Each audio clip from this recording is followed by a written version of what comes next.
Hey guys, it's Joe Blackwell here at Dop Dop Salon in New York City, and I've got my tip of the day for you. So when I'm doing highlights, I like to be set up to win.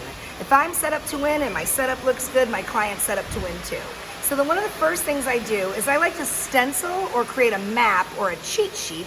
Everybody loves a good cheat with my foils. So you'll notice that my foils are really clean, they're really even, and they're all in the exact same lineup. And what I'm gonna do is I'm gonna go 1.5 inches in on either side of my foil with the back of my comb, and I'm gonna create my floating highlight cheat sheet by putting that in with the back of my comb.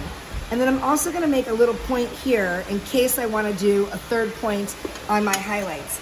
Now, how I came up with this is one day I was working, I was really busy, a little stressed out, and one of my apprentices went in and put a heart inside my foils and said, "I love you, Joe, have a great day."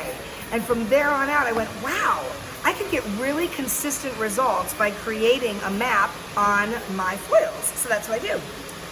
So with my client here, I'm just gonna go in and stitch it out. I'm gonna do a nice textured stitch, and I'm gonna draw my lightener right on the foil,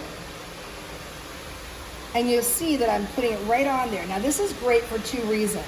When you put your product on the foil first, you know that you're going to get even saturation from the top to the bottom of the hair because it's going to have lightener on both sides. And the other thing you know is that when you put the foil up underneath the hair, watch this.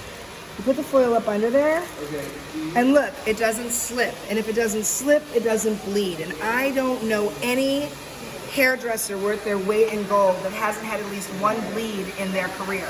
So that's my tip of the day.